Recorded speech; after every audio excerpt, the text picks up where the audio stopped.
What is going on, everybody? Welcome back to The Wire. We are here for another Financial Freedom Friday episode. I'm Michael Oakes, and with me, as always, is my best friend and business partner, Paul Rodriguez. Mr. Rodriguez, how we doing today, sir? Dude, I am blessed and I'm happy to be here. We're talking about some cool stuff today, so appreciate you guys being here with us. What are we talking about, Paul? Huh? Wait, let the people Right. know, huh? Listen, guys, you guys want to know how to find deals. We had the sauce. We got the extra little something on top to help you guys find what you're looking for. And today we're going to be talking about deal finding, how we do it, and I feel like we're going to be able to shed a lot of clarity for any questions that you guys have.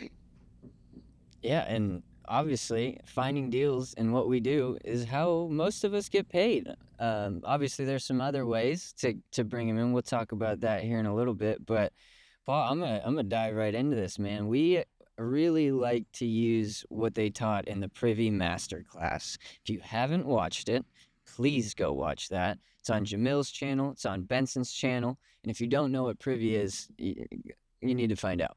Um, so what we do is we run searches. We draw circles around different areas that we're hunting for, and we'll have it set to different filters. So we'll have it on like 70% ARV for a fix and flip, 30 to 60 day, 30 to 59 days. We have ones from 1 to 29 and 60 plus. We just scour those, call the agents, and try to see if we can make a deal happen. Paul, give them a little insight on how we do it.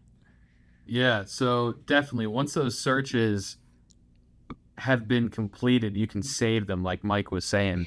And what's beautiful about it is it just create lists for you. And so then you can move properties in and out of folders to get it to like a CRM, right? A very basic version of a CRM. And from there, it's just calling agents. That's the whole thing. And what I try to tell people, and I try to tell myself more importantly, is that it's about the relationship. Like every deal is not going to make sense for me as an investor. And, I still submit offers, I still do the thing. But that doesn't mean that I should have this expectation that I need to force every deal to make sense. Some just don't.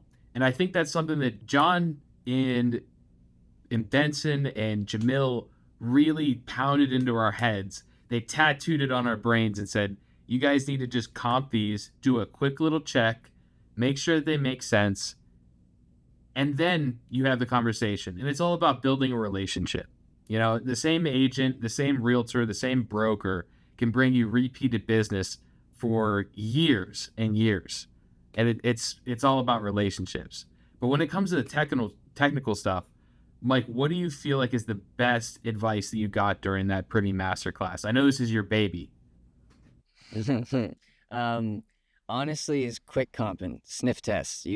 We had a problem of spending like 20, 30 minutes on each deal, comping it, analyzing it.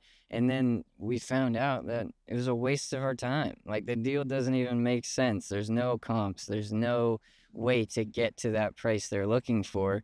And that's just the beauty of our business and the challenge that makes this thing fun is trying to find the bunnies and trying to find a way to make a deal work. Like Paul said, not every single deal is going to work, and you don't want to force it because it should just kind of naturally flow. If they're not ready to sell the way that we're trying to buy, then they're not ready to sell. We can't force them to take our offer. We can't force them to understand what we're trying to do. We have to explain that to them and create a knowledge exchange. If you're going through an agent, you got to educate them so then they can go educate their seller.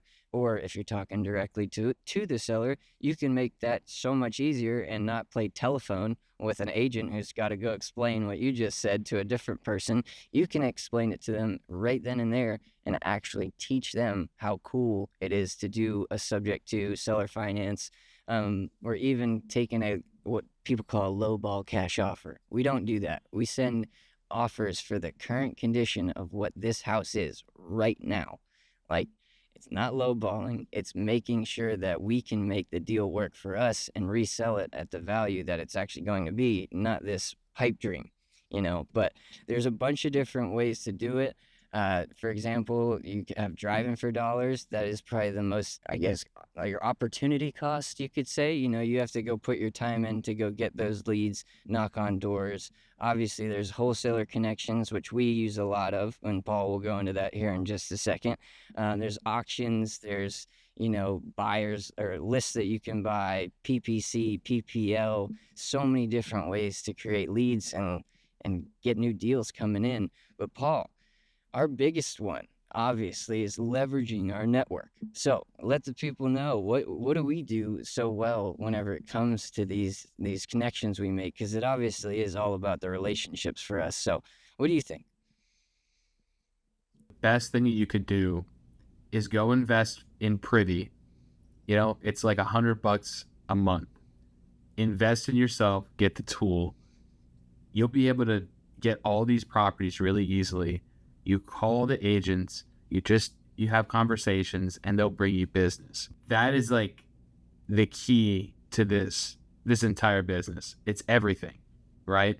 So when it comes to the wholesaler connections, they bring a different side of it, right? It effectively makes you have like double, triple, quadruple the workforce because you're working with other investors, right? So what I like to look at it, it's like having half of a watermelon versus the whole grape.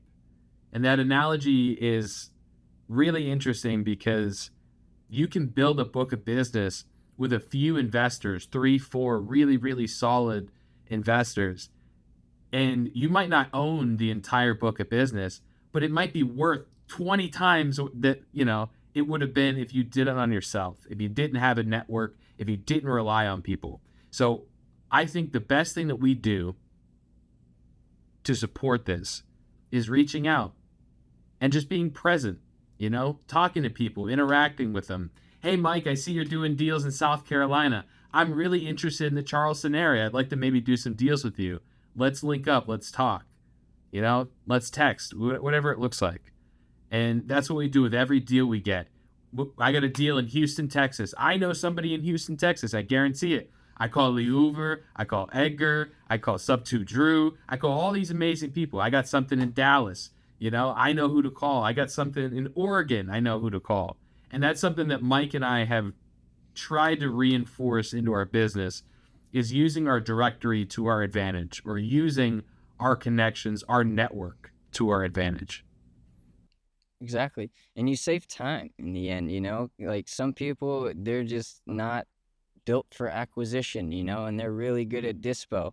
And that's something that we do very well over here, that if it's a deal that makes sense, we have the buyers that are looking to put the capital down for these deals. But a lot of the deals we get sent over just don't really make sense in the long run. The numbers don't fully check out. I'm not saying that all of them are that we get sent, but I'm just saying that most of the ones we see, we have to go back to the drawing board with that wholesaler or that connection, and try to really work the deal out to make sense and make it a win-win. Because if you create a win for the seller, you're going to create a win for yourself just by being a part of that. So really leverage your network, reach out to somebody that who's doing this, and who knows, they might hold the key to your success, to your garden, whatever you want to call it, that they might be the reason that you get to that next step, that next level.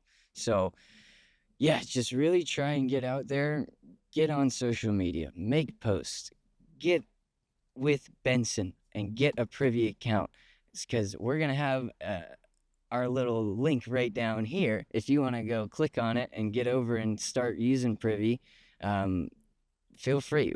It's great. We use it. It's given us a lot of new access to deals, to even buyers, which we can get into that if people want to hear about it. But you can always go listen to it from the super pros at the Privy Masterclass video. But we're gonna have some more info on using Privy to get buyers and even more deals right now. But yeah, yeah, make some new connections. That's the main point of this right now. I think one of the best quotes that I ever heard was, if you want to go But fast, go alone. But if you want to go far, bring people with you. And that's the way that Mike and I treat business. Everything is collaboration, not competition. And if you can put that best foot forward with everything you do, and just try and help everybody, you'll make so much money out of the relationship. I think that's all we have to say, man. You got anything else before we get out of here? No, my one thing that I will let everybody know is if you are overwhelmed in whatever you are doing, if you feel lost, I can guarantee you it goes back to your calendar. So, if you need help figuring out how to get on the right track, if you need help underwriting deals, if you need help with a deal that you have under contract that we can help dispo for you, reach out to us. We are here to help. We want to help you. We want to build your teams and your success to the level that we want to be and you want to be. So let's do it together. And who knows? We might hold the key to your garden, or you might hold the key to ours. So reach out to us. Let us know what you want to see, hear, and don't forget, like, subscribe, comment. Let us know what you want us to talk about in future episodes. But that's all I got. I appreciate y'all. Paul, get us out of here, brother. You got a deal, you got something you want to send to us, or you just want to talk to Mike and I, email us at marketing@veteranschoice.net. I love you. Thank you for being here. And thanks for watching. Mom, I love you. Good night.